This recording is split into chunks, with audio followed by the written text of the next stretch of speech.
जय मसीह की। प्रभु यीशु मसीह के मधुर नाम में आप सबका स्वागत करता हूँ। सर्वशक्तिमान पिता परमेश्वर का हम धन्यवाद करते हैं आज के दिन के लिए जो उसने बनाया। परमेश्वर की दया, करुणा, अनुग्रह सारी भलाइयों के लिए जो परमेश्वर पिता ने हमारे जीवनों में प्रकट की है। प्रभु यीशु मसीह इस संसार में अपनी सेवकाई जब उन्होंने की, अलग अलग प्रकार के लोगों के बीच में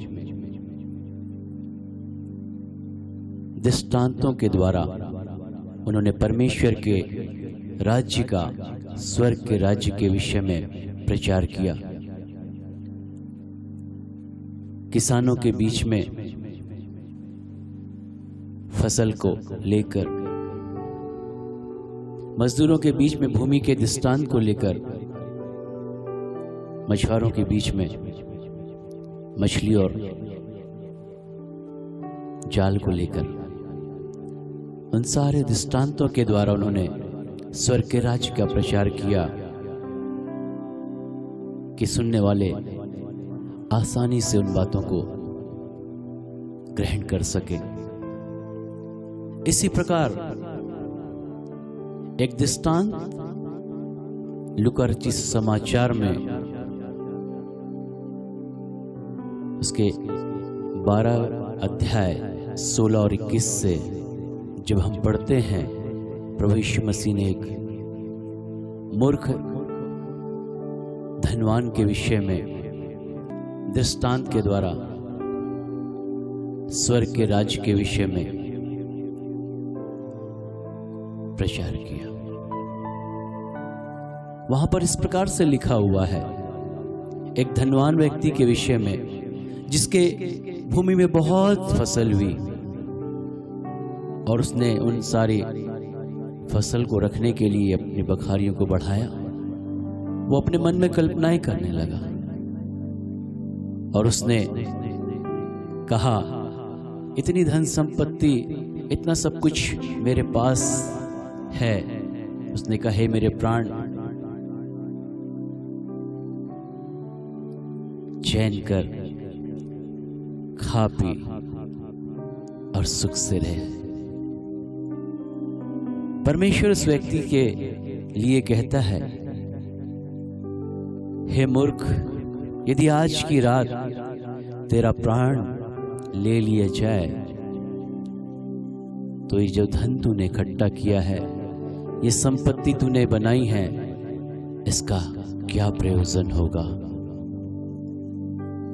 आज इस संसार में भी हम देखते हैं इसी प्रकार लोग अपने जीवन में धन संपत्ति को कमाने के लिए परिश्रम करते हैं। ईमानदारी के साथ सब कार्यों में, अपने हाथों के कार्यों में वो आगे बढ़ते चले जाते हैं और वो सफल भी होते हैं।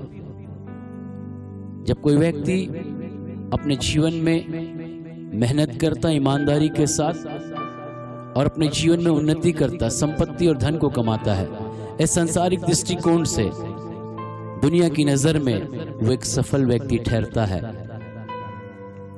एक सम्माननीय व्यक्ति ठहरता है, क्योंकि उसका स्थान समाज में अलग होता है। वो एक आदर के योग्य व्यक्ति समझा जाता है, क्योंकि उसने अपने जीवन में सफलता प्राप्त की है, उसने धन संपत्ति को कमाया है और उसने सब चीजों के लिए परिश्रम किया है। लेकिन इस संसार में धन संपत्ति कमाते हुए केवल सांसारिक बातों में बने रहते हुए स्वर्ग के राज्य, परमेश्वर के राज्य के बारे में कोई व्यक्ति जान नहीं सकता क्योंकि उसका भरोसा उस धन संपत्ति पर होता है। वो सोचता है कि ये धन संपत्ति जो मैंने बनाया मुझे सुरक्षा प्रदान कर सकती है, ये मेरी सहायता कर सकती है, ये मेरे लिए सब कुछ पूरा कर सकती है। इसलिए परमेश्वर का वचन कहता है, हे मूर्ख, क्योंकि उसने अपने संसार के धन पर ही भरोसा रखा, मानवीय शक्ति पर, सांसारिक धन पर भरोसा रखा। एक व्यक्ति जिसने अपनी मेहनत के बल पर बहुत धन कमाया, दिन और रात परिश्रम किया और उसने बहुत सारी संपत्ति इकट्ठा कर ली। एक रात अपने शयन कक्ष में उस धनवान ने सोचा, कितने वर्षों तक मैंने मेहनत की, इतना परिश्रम किया, मैंने कितना धन कमाया, इसके विषय में जरा जानूं तो मैं। और उसने अपने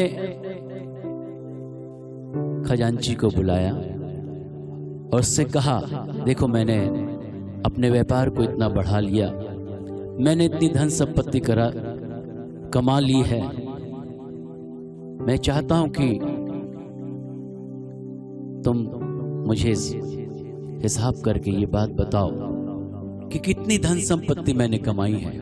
खजांची ने कहा, ठीक है सर, मुझे कुछ समय चाहिए। एक हफ्ते बाद खजांची उस धनवान व्यक्ति के पास आया। उसने कहा, मैंने सब चीजों का हिसाब लगाया है और सचमुच में आपने बहुत परिश्रम किया और बहुत धन कमाया है, और इतना धन आपने कमाया है कि आपके आने वाली 10 पीढ़ी तक किसी भी वस्तु की घटी नहीं होने वाली। बड़े आनंद के साथ, सुख के साथ आपकी 10 पीढ़ी अपना जीवन निर्वाह कर सकती है। और उसने उस धनवान के चेहरे की ओर देखा, उसके चेहरे पर उदासी नजर आई। उसने कहा, सर आप उदास क्यों दिखाई देते हैं? आपकी आने वाली 10 पीढ़ी तक बड़े आनंद के साथ, सुख के साथ अपना जीवन चला सकती है। उस धनवान व्यक्ति ने कहा, मुझे 10 पीढ़ी की चिंता नहीं है, उस 11वीं पीढ़ी के विषय में सोच रहा हूं कि उसके लिए क्या होगा। आज इसी प्रकार मनुष्य अपने जीवन में सांसारिक रीति से धन संपत्ति कमाने के लिए, सांसारिक रीति से धनवान बनने, पोजीशन पाने के लिए, स्थान पाने के लिए, आदर पाने के लिए दिन और रात परिश्रम करते हैं।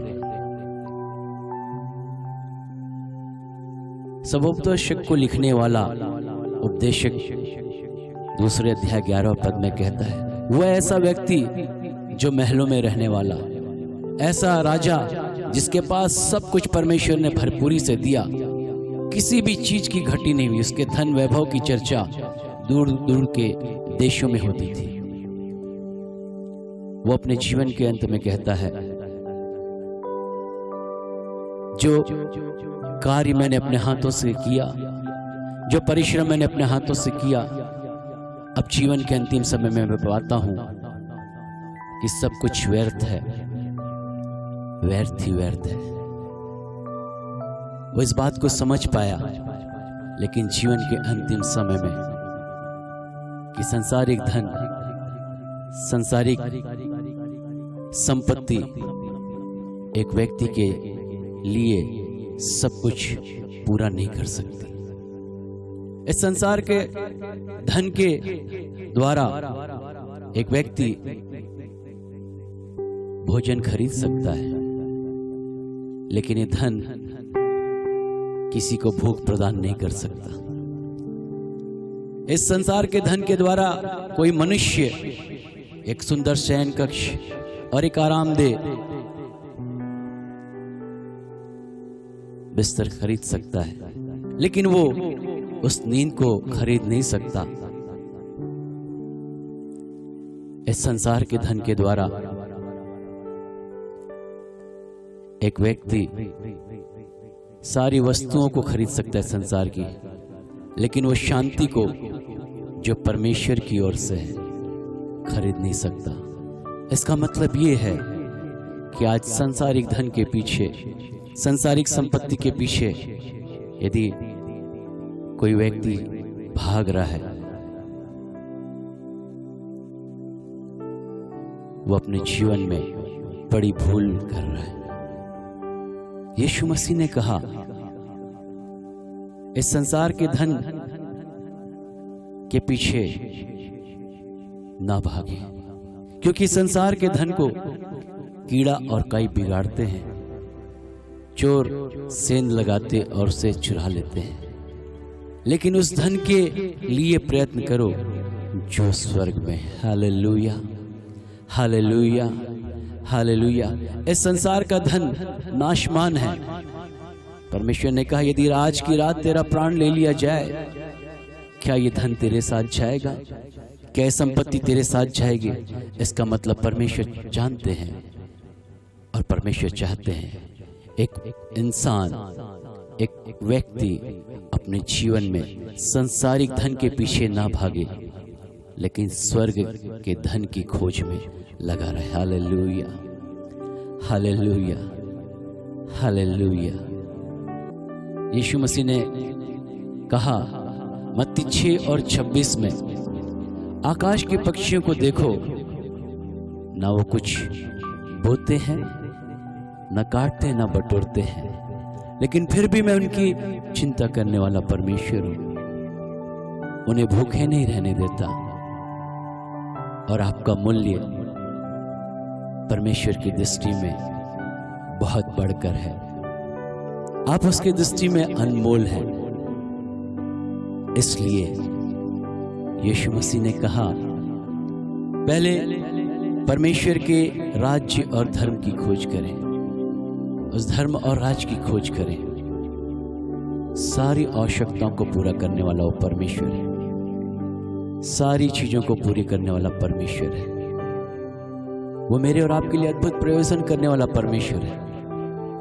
परमेश्वर का वचन कहता है, याकूब अपनी पत्री में लिखते हुए कहता है, तुम जो ये विचार करते हो कि आज या कल किसी नगर को जाएंगे, व्यापार करेंगे, लाभ कमाएंगे, पर तुम ये नहीं जानते कल क्या होगा।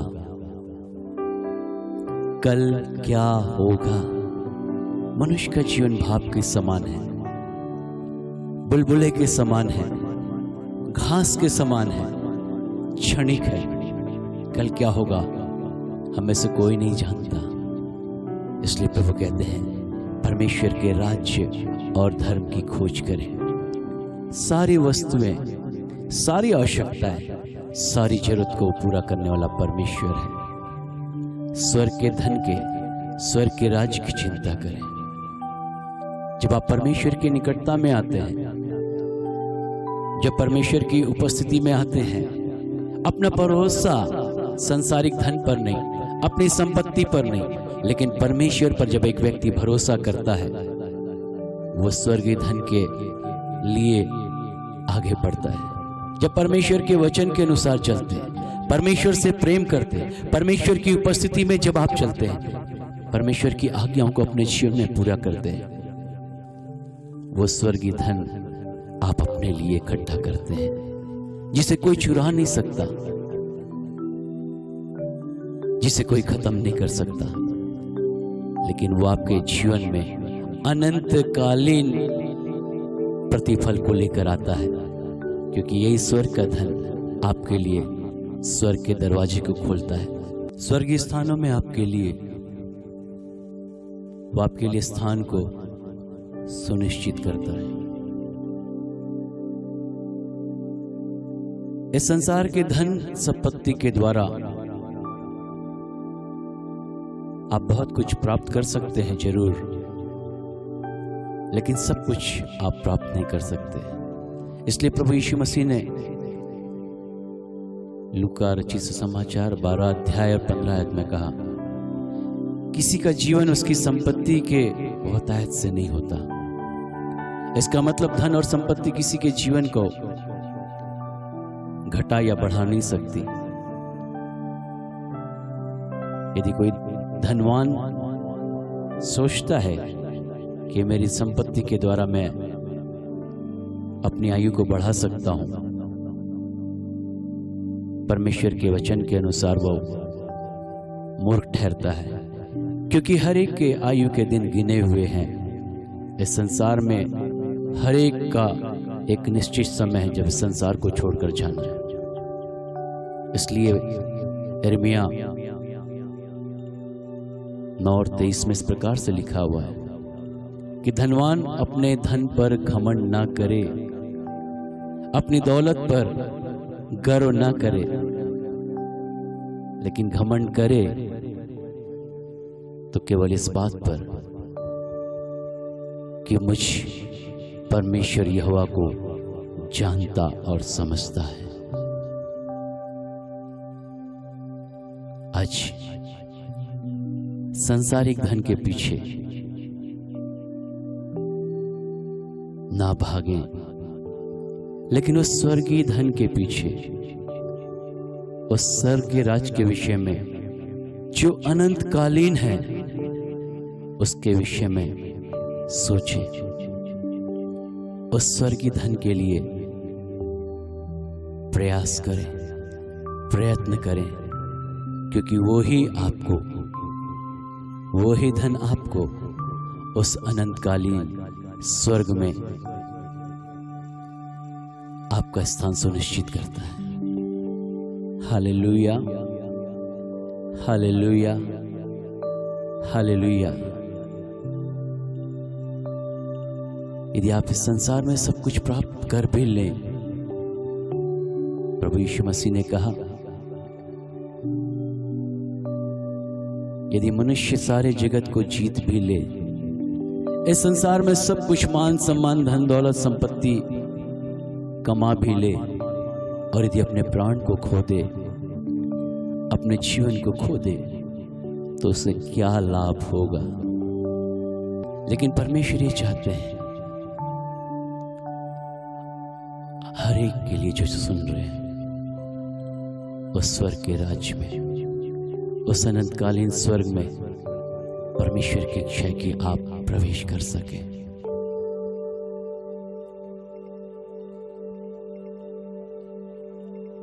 आज जबकि आप इस वचन को सुन रहे हैं, मैं विश्वास करता हूं आप ग्रहण भी कर रहे हैं। आज आपके लिए परमेश्वर अद्भुत रीति से आपके जीवन में अपनी दया, अपनी सामर्थ्य, अपने प्रेम को प्रकट कर रहे हैं। लेकिन ये तभी संभव है जब आप परमेश्वर के इस प्रेम का प्रत्युत्तर समर्पण के साथ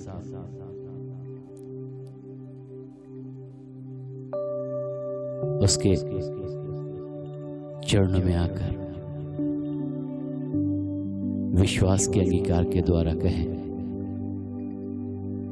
कि संसार के लिए नहीं, इस संसार के धन के पीछे नहीं, लेकिन स्वर्गीय राज्य के लिए, स्वर्ग के धन के लिए, परमेश्वर के लिए मैं अपने जीवन में आगे बढ़ना चाहता हूं। एक बहुत धनवान व्यक्ति जिसने अपने जीवन में सारी ऊंचाइयों को प्राप्त किया, पैसा कमाया, नाम कमाया, सब कुछ कमाया, और एक दिन प्रभु के सेवक को उसने निमंत्रण दिया अपने घर आने का, और उस प्रभु के दास को अपने साथ लेकर ऐसे जगह में गया जहां उसका महल था। और भोजन के बाद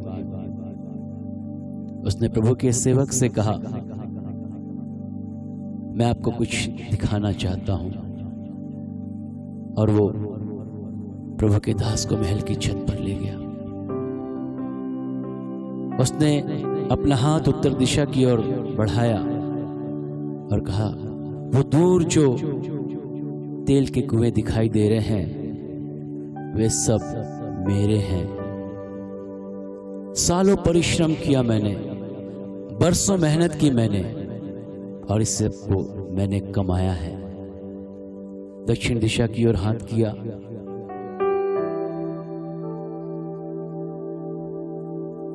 और दिखाया। वो सारी भूमि जो फसल से भरी हुई थी, सुंदर खेत, फसलें लहला रही थी, उसने कहा ये सब कुछ मेरा है, मैंने इससे कमाया है। पूर्व दिशा की ओर उसने अपना हाथ बढ़ाया और बड़े फार्म हाउस, बहुत सारे पशु, सब कुछ उसने दिखाया, ये सब कुछ मैंने कमाया है। पश्चिम दिशा की ओर उसने हाथ दिखाया और प्रभु के दास से कहा, वो सुंदर बगीचा जो आप देख रहे हैं, वो फलों के वृक्ष देख रहे हैं, वो खूबसूरत सारा बगीचा ये मैंने बनाया है। बरसों मैंने मेहनत की है, सालों साल मैंने परिश्रम किया और सब कुछ मैंने कमाया, सब कुछ मैंने बनाया, सब कुछ मेरा है। और बहुत खुश होकर मुड़कर प्रभु के दास की ओर देखने लगा। परमेश्वर के दास ने अपना हाथ उसके कंधे पर रखा और मुस्कुराकर कहा, आपने सब कुछ बहुत अच्छा किया। चारों दिशाओं में, चारों तरफ सब कुछ आपका ही है। और प्रभु के दास ने अपना हाथ आसमान की ओर उठाया, स्वर्ग की ओर उठाया और उससे पूछा, वहां आपने क्या कमाया है, वहां आपने क्या संपत्ति बनाई है, स्वर्ग में आपने क्या कमाया है। वो धनवान व्यक्ति की नजरें झुक गई। बड़े मुश्किल से उसने कहा, मैंने वहां के लिए कुछ भी नहीं किया, मैंने वहां के लिए कुछ भी नहीं कमाया। कहीं आप भी उस धनवान व्यक्ति के समान तो नहीं है। इस संसार के पीछे तो नहीं भाग रहे हैं। इस संसार की धन संपत्ति ही केवल आपके जीवन का उद्देश्य तो नहीं बन सकती। क्योंकि जब जीवन के अंत में एक व्यक्ति खड़ा होता है, क्या कमाया, क्या खोया, क्या मिला, क्या गया, और उस समय पछताने से कुछ भी नहीं हो सकता। क्योंकि हमारे जीवन के और मृत्यु के बीच में केवल और केवल एक सांस का फासला है। जीवन का अगला क्षण वो सांस निर्धारित करती है कि हम रहेंगे या ना रहेंगे। लेकिन परमेश्वर का धन्यवाद हो, उसका अनुग्रह हमारे जीवन पर है, उसकी दया, उसकी करुणा हम पर है। आज जब आप इस वचन को सुनते हैं, निर्णय लेने का समय है। यीशु मसीह ने कहा, मनुष्य सारे जगत को जीत ले, सब कुछ प्राप्त कर ले और अपने प्राण को खो दे तो उसे क्या लाभ होगा। आज गंभीरता से अपने जीवन के विषय में सोचें, स्वर्ग के राज्य के विषय में निर्णय लें, स्वर्ग के धन के बारे में अपने जीवन में निर्णय लेकर आगे बढ़ें। परमेश्वर आपकी सहायता करने के लिए तैयार है, लेकिन परमेश्वर का वचन कहता है, तुम मुझे ढूंढोगे और पाओगे भी, क्योंकि संपूर्ण मन से मेरे पास आओगे। वो कहता है, यदि तुम मेरे निकट आओ, मैं तुम्हारे निकट आऊंगा। आज आपको आगे बढ़ने की जरूरत है। आप निर्णय लेंगे संपूर्ण मन से, परमेश्वर आपके जीवन में सब कुछ पूरा करेगा। इस संसार के सांसारिक धन के संसारिक बातों के पीछे ना भागे, लेकिन परमेश्वरी धन की, परमेश्वरी वचन की, परमेश्वर की उपस्थिति पर, इस संसार के धन पर भरोसा ना रखें, लेकिन उस सर्वशक्तिमान परमेश्वर पर भरोसा रखें जो आपके लिए सब कुछ पूरा करने के लिए तैयार है। आइए अपनी आंखों को खुदा की ओर लगाएं, निर्णय लें, इस समय अपने आप को समर्पित करें। परमेश्वर की दृष्टि आज आपके ऊपर है। जो कुछ भी आपने किया आज तक, इस संसारिक धन के पीछे, संसारिक संपत्ति, मान सम्मान के पीछे आपने अपने जीवन को जिया, लेकिन आज निर्णय लेकर प्रभु के पास अपने आप को, प्रभु के चरणों में अपने आप को समर्पित कर दें। हालेलुया। ये जीवन नाशमान है, ये संपत्ति आपके साथ जाने वाले नहीं है। सिकंदर एक बड़ा बादशाह, उसने सारी दुनिया को जीत लिया, लेकिन मृत्यु के समय उसने अपने लोगों से कहा, जब मैं मरूं मेरे हाथों को कफन से बाहर रखना। उन्होंने पूछा, ऐसा क्यों बादशाह? उसने कहा, ताकि दुनिया जाने सिकंदर खाली हाथ आया और खाली जा रहा है। हम जैसे है वैसे ही चले जाएंगे, लेकिन इन संसार में रहते हुए स्वर्गीय धन के लिए, स्वर्ग के राज्य के लिए परमेश्वर पर भरोसा करके आगे बढ़ेंगे। निश्चय आपके लिए परमेश्वर अद्भुत करने जा रहा है। इसी समय निर्णय लें, इसी समय अपने आप को प्रभु के हाथों में समर्पित करें। Yes Lord, yes Lord. क्या पाएगा तू जीत कर इस दुनिया को? क्या लाभ होगा खोकर आत्मा को? क्या पाएगा तू जीत कर इस दुनिया को? क्या लाभ होगा खोकर आत्मा को? यीशु के पास आजा, यीशु के पास तुझे यीशु बुला। उसकी नजरें आपकी ओर, उसकी दृष्टि आपकी ओर, संसार पर नहीं लेकिन प्रभु पर भरोसा करें। वो आपके लिए सब कुछ पूरा करने जा रहा है। Hallelujah, hallelujah, hallelujah. Yes Lord, yes Lord, yes Lord. प्रभु हर एक पर दया कर दे। पिता हर एक पर अपने दया और करुणा को प्रकट करें। आज जितने प्रभु इस वचन को सुनकर अब तक जैसा भी जिया प्रभु, संसार के लिए, संसारिक बातों के लिए, संसारिक धन के लिए, लेकिन प्रभु आज ये उन बातों पर नहीं, संसारिक बातों पर नहीं, लेकिन प्रभु अब आपकी ओर देख रहे हैं, अपने आप को समर्पित कर रहे हैं, आप पर भरोसा करने का निर्णय ले रहे हैं। और स्वर्गीय धन के लिए, स्वर्गीय राज के लिए परमेश्वर हर एक के जीवन पर अपनी दया और करुणा को प्रकट करिए। प्रभु हर एक के जीवन पर अपने सामर्थ्य हाथ को प्रकट कर दो। कोई भी अपने आप से कुछ कर नहीं सकता, लेकिन प्रभु आपकी स्वर्गीय सहायता को, आपके अनुग्रह की भरपूरी को, आपकी दया और करुणा को प्रभु हर एक के जीवन के ऊपर प्रकट कर प्रभु, ताकि प्रभु कोई भी अपने प्राणों को खोने ना पाए, किसी के भी जीवन नाश ना हो परमेश्वर, लेकिन हर एक उस स्वर्ग के राज के, उस अनंत राज के प्रभु वारिस होने पाए, वारिस होने पाए।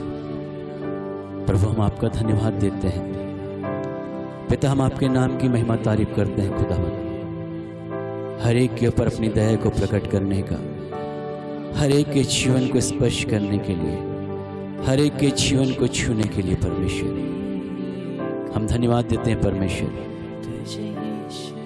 आपने कहा जब संपूर्ण मन से खोजेंगे, मुझे ढूंढेंगे वे और मुझे पाएंगे भी, वे मेरे लोग होंगे और मैं उनका परमेश्वर। आप हमारे परमेश्वर हैं, आप हम सबके पिता हैं प्रभु। हम आपके प्रजा और आपके लोग हैं प्रभु। हर एक पर अपनी दया करुणा अनुग्रह बरसा परमेश्वर। हर एक की सहायता कर जीवन के मार्गों में आगे बढ़ने के लिए, आप पर भरोसा करके प्रभु आपकी उपस्थिति में चलने के लिए, धर्म और राज की खोज करने के लिए हमें से हर एक के लिए मैं प्रार्थना करता प्रभु, हर एक की सहायता मदद कर, हर एक की अगुवाई कर, ताकि प्रभु हर एक प्रभु स्वर्ग के राज्य में प्रवेश कर सके। आपकी दया करुणा अनुग्रह हर एक के जीवन पर हो परमेश्वर। आदर गौरव महिमा सब कुछ हम आपको देते हैं पिता। यीशु मसीह के नाम की महिमा तारीफ करते हैं। पवित्र आत्मा हम आपका धन्यवाद करते हैं, आपके प्रेजेंस, आपके स्पर्श, आपके अद्भुत कार्य के लिए। सब बातों में आप ही को ऊंचा उठाते हैं पिता। प्रभु यीशु मसीह के उस नाम में जिसमें सब कुछ बदलता है, उस नाम में जिसमें सब कुछ हमारे लिए संभव है, उस नाम में जिसमें सारी आशीषें हैं, धन्यवाद के साथ हम मांगते हैं। आमीन, आमीन, आमीन। Hallelujah, hallelujah. परमेश्वर आपको आशीष दे। परमेश्वर की अगुवाई आपके जीवन पर बनी रहे, उस पर भरोसा रखें, उसकी उपस्थिति में चले, उसकी इच्छा को अपने जीवन में पूरी करें। निश्चय स्वर्ग का राज्य आपके लिए है। God bless you all. परमेश्वर आप सबको आशीष दे, उसका अनुग्रह, उसकी करुणा, उसकी दया आप पर सदा और सर्वदा बनी रहे। आमीन, आमीन, आमीन।